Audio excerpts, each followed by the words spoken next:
지금 우리가 알다시피 계속해서 튀르키예는 지진의 영향으로 많은 고통과 어려움을 겪고 있습니다.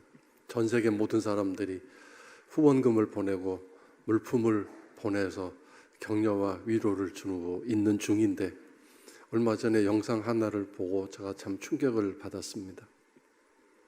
후원 물품 중에 망가진 의자, 전기 제품, 거기는 겨울인데 여름옷, 그것도 더러운 여름옷, 입을 수 없는 옷, 슬리퍼도 한 짝밖에 없는 때가 묻은 슬리퍼, 그런 것들을 구호 물품이라고 보내서 지금 그것을 가려내느라고 자원봉사자들이 아주 애를 쓰고 있다는 영상, 그것을 모아놓은 쓰레기 더미들이 얼마나 많은지, 쓸만한 구호 물품보다 못 쓸 구호 물품으로 보낸 그 쓰레기 더미들이 더 많다는 영상을 보고 참 충격을 받았습니다.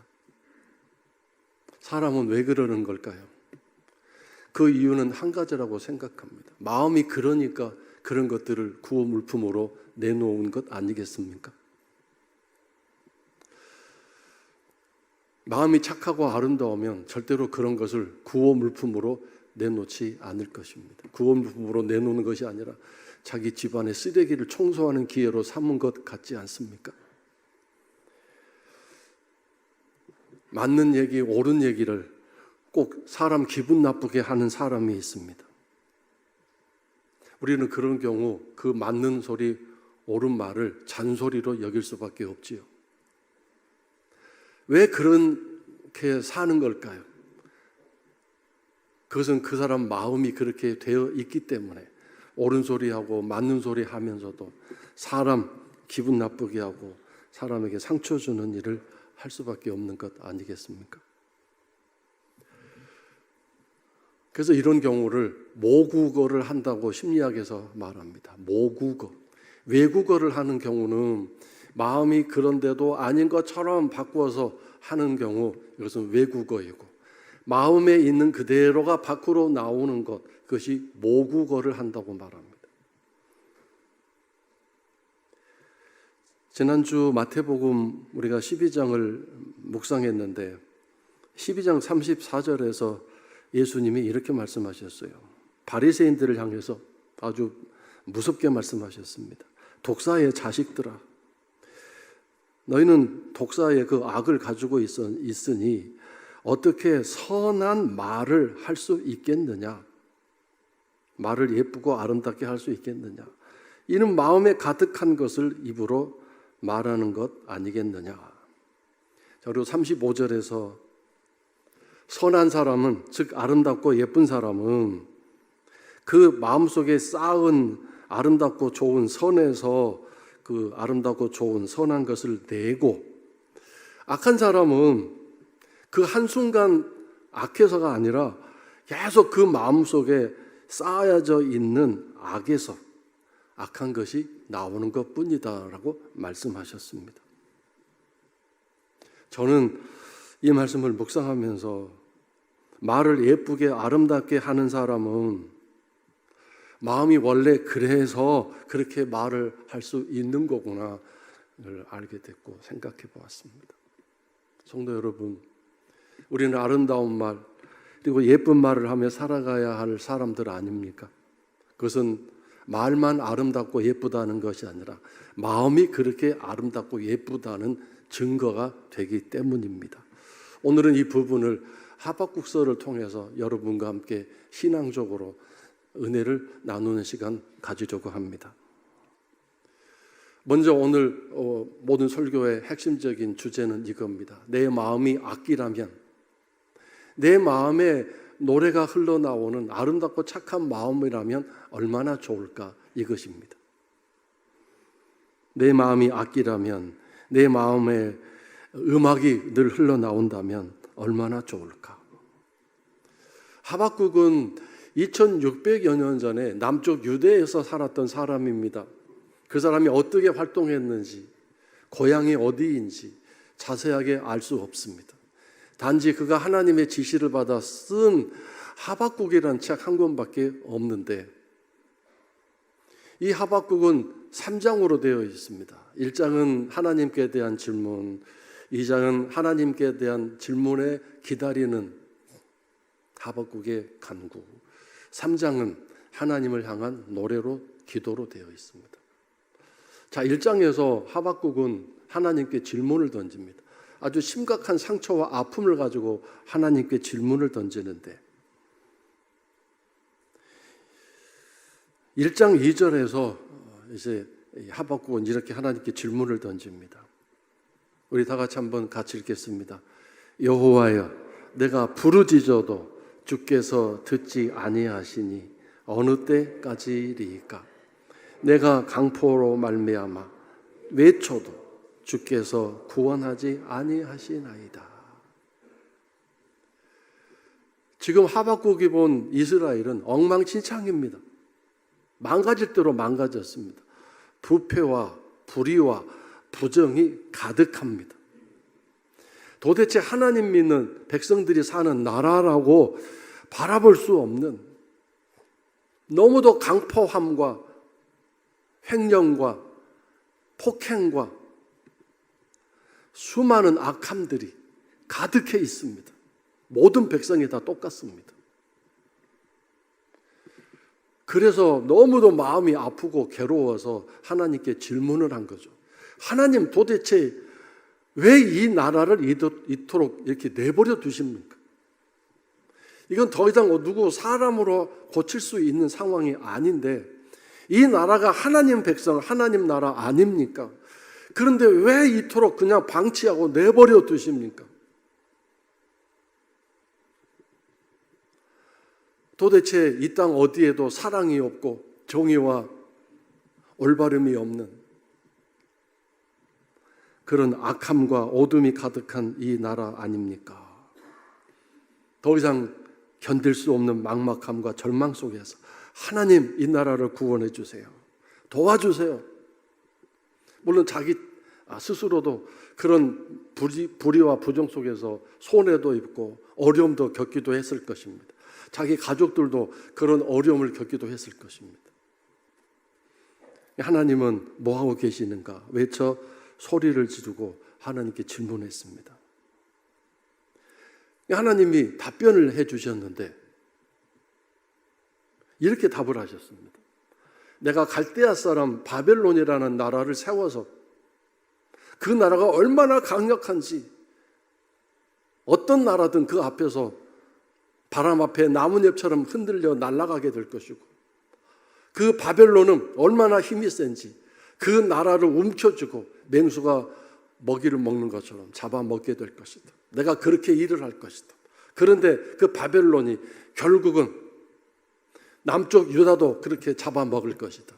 이미 그때는 북쪽 이스라엘은 아수르라는 나라에 망해서 없었고 그 아수르라는 나라도 이제 하나님이 이렇게 세우실 바벨론에 망하게 될 것입니다. 그 강대한 아수르 제국도 하나님이 들어 쓰시는 세우는 이 바벨론에 속수무책이 되어 잡혀 먹히게 될 것이고 그 바벨론은 그 힘이 확장되는 가운데 남쪽 유다도 이제 잡아먹게 될 그 일을 하실 것이라고 엉뚱한 대답을 했습니다. 이 나라를 살리시고 고치시고 회복시켜 주신다는 게 아니라 그래서 이 나라가 불의와 부정이 많으니 내가 바벨론을 들어서 이 남쪽 유대를 망하게 하겠다. 내가 그 남쪽 유대를 더 이상 바라볼 수 없어서 내가 남쪽 유대를 징벌하겠다고 말씀하셨는데 하박국이 이 얘기를 듣고 그래요 하나님? 그렇게 하나님이 심판하시는구나라고 알았습니다라고 한 게 아니고 더 고통과 더 아픔 속에서 하나님께 질문을 했습니다. 무슨 질문이냐면 하나님 어떻게 그럴 수 있습니까? 하나님이 직접 우리 유대 백성들을 혼내고 야단치신다면 그것이 하나님 뜻인 줄 알고 순종할 수는 있겠는데 어떻게 저 악한 바벨론이라는 나라를 들어 이미 바벨론은 지금 나라가 왕성한 가운데 시작되고 있었거든요. 그 바벨론이 얼마나 악하고 얼마나 폭행하며 사람들을 무자비하게 잡아 죽이는지 소문난 그런 나라로 이제 성장 중에 있었거든요. 그 악한 바벨론이라는 나라가 어떻게 하나님 믿는, 하나님 사랑하고 하나님이 세우신 이 나라를 잡아먹고 이 나라를 폭행하고 이 나라를 발로 밟도록 그렇게 하신다는 겁니까? 아무리 이 유대가 악할지라도 그보다 더 악한 저 무자비한 짐승 같은 바벨론을 어떻게 이 유대 백성을 손대게 하시고 이 나라가 완전히 그들의 발 밑에 짓밟히도록 내버려 두신다는 겁니까? 나는 하나님 방법에 동의할 수 없습니다. 하나님이 살아계신 하나님이시라면 어떻게 그런 방법을 쓰실 수 있습니까?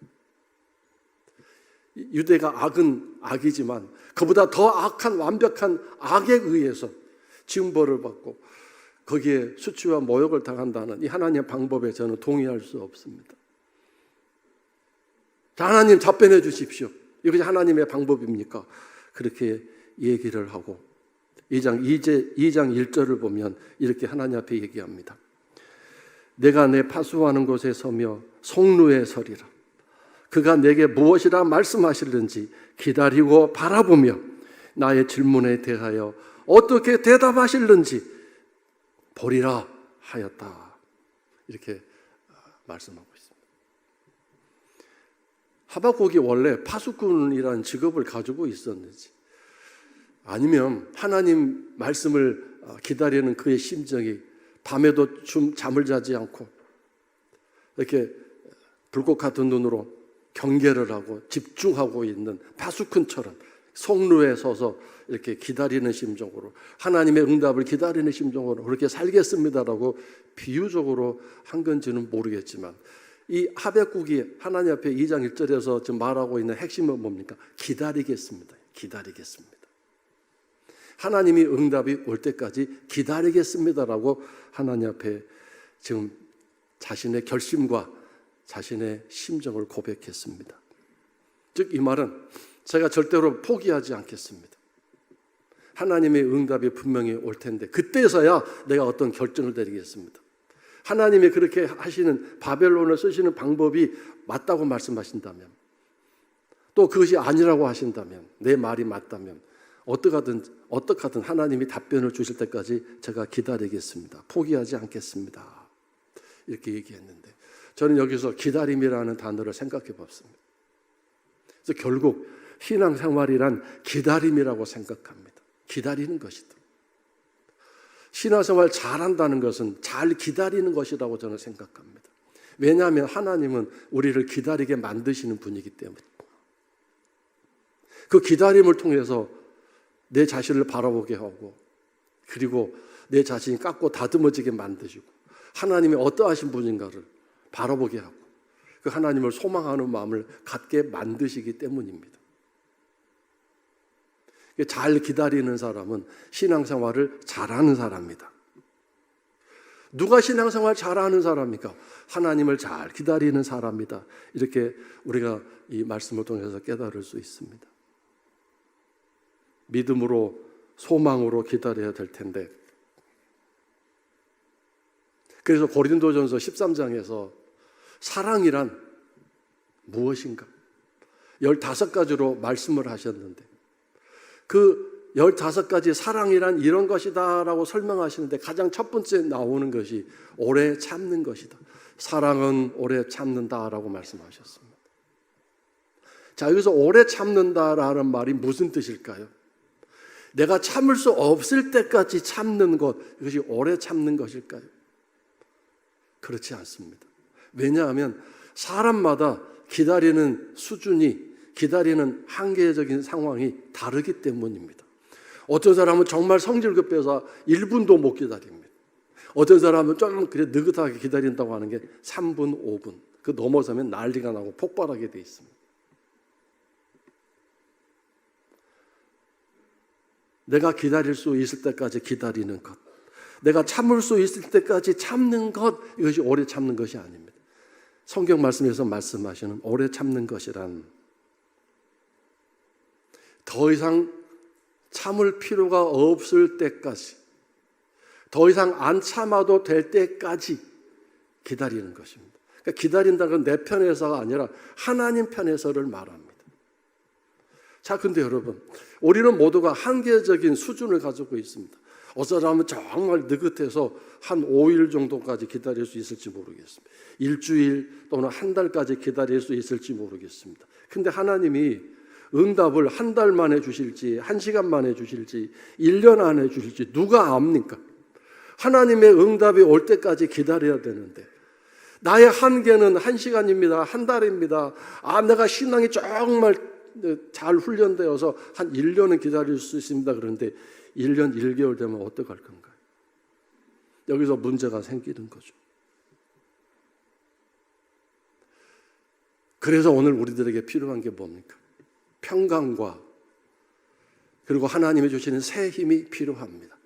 잘 기다리라고, 기다리는 동안에 지치지 말라고, 포기하지 말라고 하나님이 새 힘을 주시는구나, 평강을 주시는구나.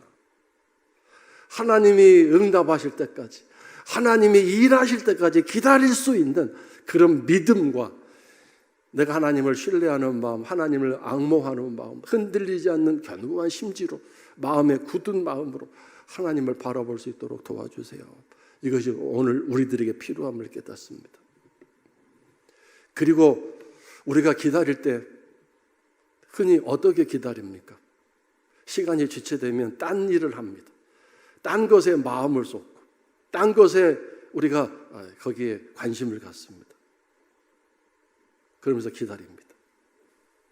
그런데 하나님 앞에서 기다리고 기다리는 일은 그렇게 하는 것이 아닙니다. 하나님을 계속 집중하고 하나님께 계속 믿음을 가지고 하나님을 계속 신뢰하면서 하나님을 앙모하면서, 이 하나님을 앙모한다는 게 기다림이라고 지난번에 말씀을 드렸습니다. 기다리는 것이다. 그렇게 하면서 기다려야 그 기다림이 제대로 될 수 있습니다. 그런 기다림 속에서 하나님이 그때그때마다 내가 한계 상황에 부딪혔을 때, 더 이상 기다릴 수 없는 나의 한계에 부딪혔을 때 하나님이 더 잘 기다릴 수 있도록, 당신의 시간이 될 때까지 기다릴 수 있도록 우리에게 평강을 주시고 우리들에게 새 힘을 공급해 주신, 새 힘은 뭐라고 그랬습니까?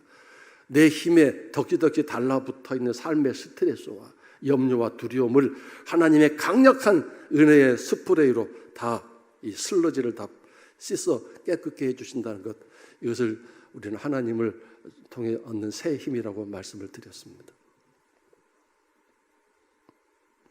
성도 여러분, 더 이상 안 참아도 될 때까지 기다리는 것, 이게 얼마나 막막합니까? 그러나 딴 일을 하고 딴 곳에 관심을 갖고 그러면서 기다리는 것은 아무 의미가 없습니다. 기다리는 그 막막한 시간 속에, 하나님의 일하실 때까지 기다리는 그 절망의 시간 속에 끝없이 기도와 말씀과 예배로 나가야 합니다. 또는 지치고 피곤해서 누워있거나 앉아있지는 않아야 되겠습니다. 우리가 지치고 피곤한 상황일지라도 다시 한번 마음을 추스려서 하나님을 기다릴 수 있는 온전한 상태로 하나님께 집중해야 될 것입니다. 그래서 다윗은 시편 40편 1절에서 이렇게 얘기를 했습니다. 우리 다 같이 함께 읽겠습니다. 내가 여호와를 기다리고 기다렸더니 귀를 기울이사 나의 부르짖음을 들으셨도다. 기다리고 또 기다리고 계속 기다렸더니 하나님이 드디어 귀를 기울이사 어느 때가 되니까 나의 부르짖음을 들으셨도다고 했는데, 이게 뭔가요? 다윗이 기다리고 기다릴 때 그냥 막연하게 기다린 게 아니라 딴짓하면서 기다린 게 아니라 뭐 하면서 기다렸어요? 기도하면서 기다렸죠. 부르짖으면서 기다렸잖아요. 계속 기다릴 때마다 그 부르짖음이 약해지지 않고 피곤해지지 않도록 새 힘을 공급받아서 계속 부르짖어 기도했더니 응답도 없네요. 하나님은 침묵하시네. 여러분 그렇잖아요. 한 번 불러도 응답 없고 두 번 불러도 응답 없으면 세 번째 부를 때 화가 나죠. 네 번째는 더 이상 안 부르죠. 포기하죠. 가서 싸움을 하든지 다투든지 나는 더 이상 너 안 불러 하고 떠나버릴 수 있을 텐데, 다윗은 계속 부르짖어 기도했다는 뜻입니다. 그랬더니 어느 순간 하나님이 그의 기도, 이 부르짖음을 들으셨다는 거죠. 하나님을 기다릴 때 여러분 기도하시면서 말씀 묵상하시면서 기다리시기 바랍니다. 어떤 문제든 어떤 하나님께 올려드린 소원이든 하나님의 응답, 하나님이 일해 주시기를 바라신다면 더 열심히 기도하고 더 열심히 말씀 묵상하고 더 예배에 열심을 내면서 하나님을 기다리십시오. 아무것도 하지 않고 막막하게 잊고 있으면서 하나님 기다린다고 얘기해서는 안 될 것입니다. 40장 2절에서 뭐라고 얘기했습니까? 나를 기가 막힐 웅덩이와 너무도 어이없어 황당한 내 인생의 웅덩이와 수렁에서 나를 끌어올려 주셨습니다. 기다리고 기다렸더니 이제 하나님이 그렇게 일하셨다는 뜻입니다. 그리고 내 발을 튼튼한 반석 위에 두셔서 내 걸음을 견고하게 해주셨습니다. 성도 여러분, 잘 기다리시는 믿음 생활이 성도 여러분에게 날마다 계속되어질 수 있기를 주의 이름으로 축원합니다.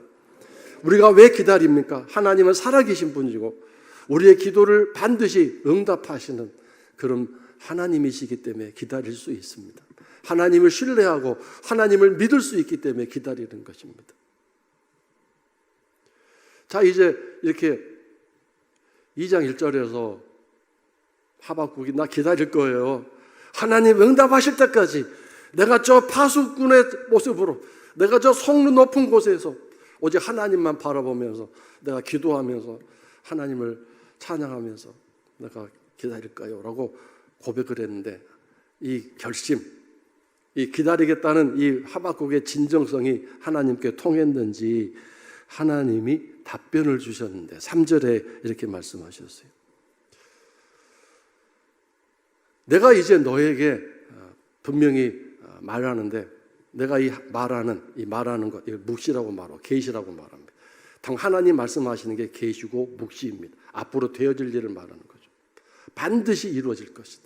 절대로 거짓되지 아니한다. 네가 혹시 너무 더뎌요, 너무 지금 왜 이렇게 응답 없어라고 할지라도 참아라. 뭐라고 그랬어요? 기다려라. 왜 이렇게 오래 기다리게 만들어요라고 불평이 나올 수 있을지라도 그러지 말고 기다려라. 절대로 하나님의 정하신 그 때가 되면 더 이상 지체되지 않고 반드시 내가 말한 그대로 될 것이다 라고 약속해 주셨습니다. 이 말씀은 무슨 뜻이냐면 걱정하지 마라. 내가 설령 바벨론을 들어서 유다를 혼내고 야단쳤을지라도 때가 되면 바벨론을 내가 혼내겠다. 바벨론을 내가 가만두지 않겠다. 바벨론을 그냥 그대로 내버려 두지 않고 내가 반드시 바벨론에게 징벌하겠다고 하시는 말씀입니다. 이 하나님의 답변을 듣고 하박국이 그때서야 마음이 진정이 됐습니다.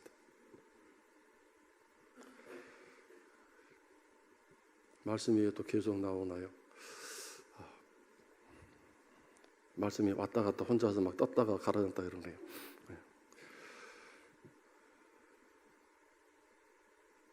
하나님의 응답.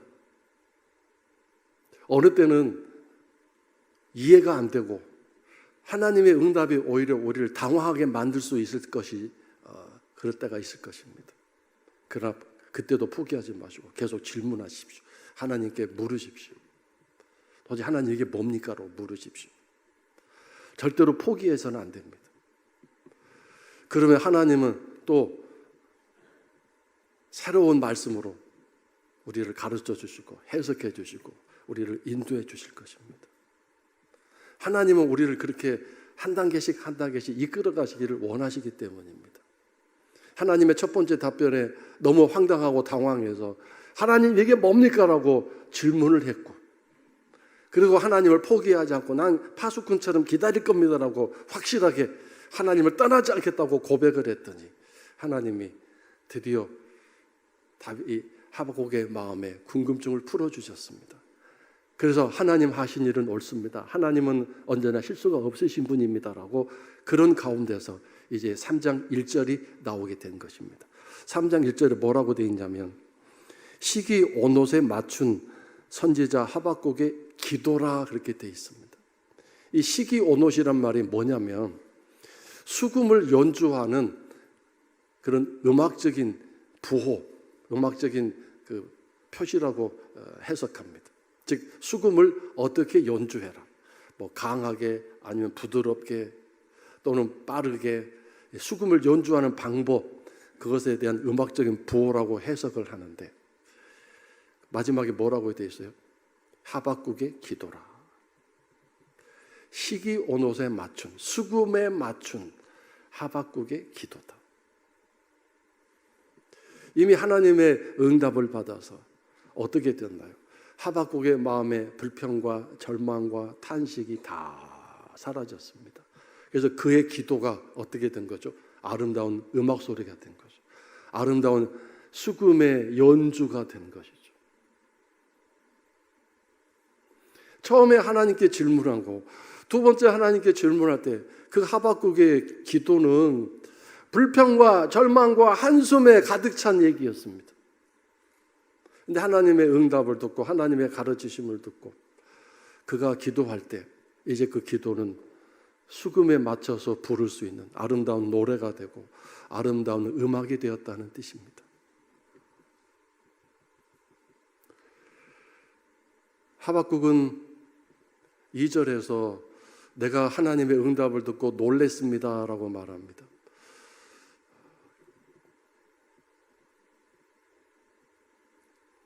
이 소문이라는 말은 그냥 소문이 아니라 하나님이 하시는 말씀을 듣고 하나님이 가르쳐 주시는 얘기를 듣고 그런 뜻이에요. 이제 말씀을 꺼주세요 하면은. 놀랬다라는 말은 충격을 받았습니다. 아, 하나님이 이러신 분이구나 라고 깨달았다는 뜻입니다. 내가 새로운 하나님을 만났습니다. 근데 그 하나님은 놀라우신 분입니다. 너무도 아름다우신 분이십니다. 아, 하나님을 믿고 신뢰하기에 충분하신 분입니다. 그런 놀라움을 말합니다. 저는 성도 여러분들이 하나님을 알고 또 알아서 하나님이 얼마나 이렇게 놀라우신 분, 어메이징 하신 분인지,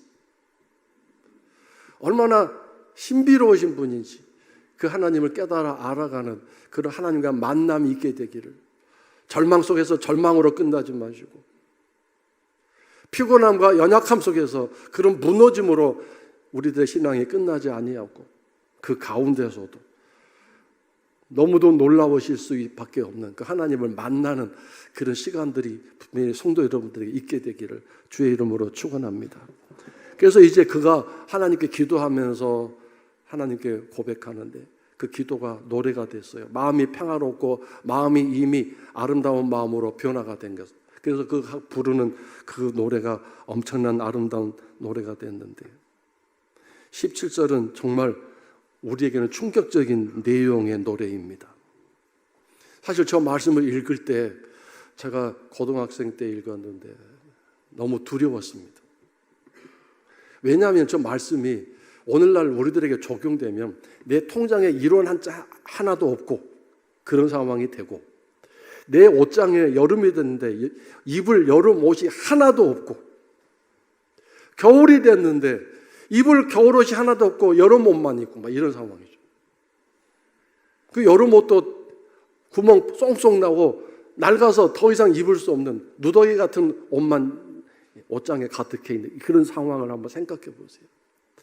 밥을 해 먹어야 되는데 쌀떡을 열었더니 쌀 한 톨도 없는 그런 상황이 내 삶에 펼쳐지게 된다는 거죠.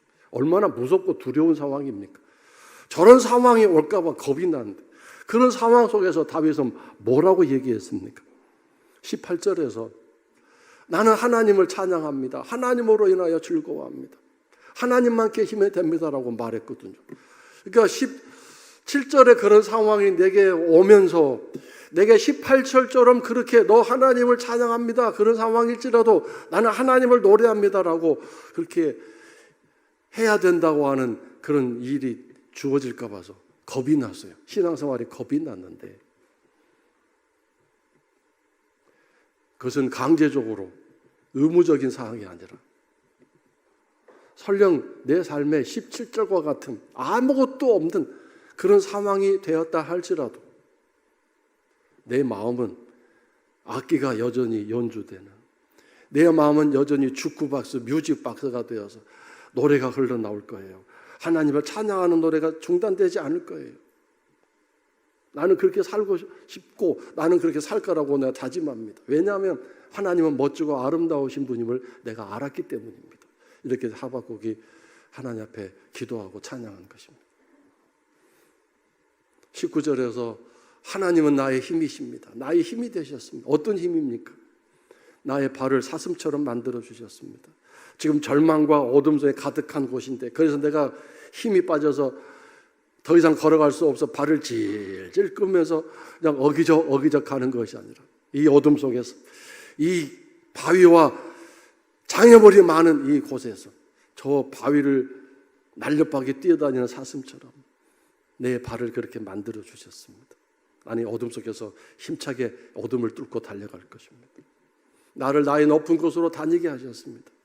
나의 수준은 이 정도인데 그 수준 이하로 내가 살지 않고 그 수준에 살지 않도록 나의 수준보다 더 높은 삶을 향하여 내가 살아갈 수 있도록 나를 만들어 주셨습니다. 나는 내 수준이 이 정도가 아닌데 나는 어떻게 이렇게 살 수 있나?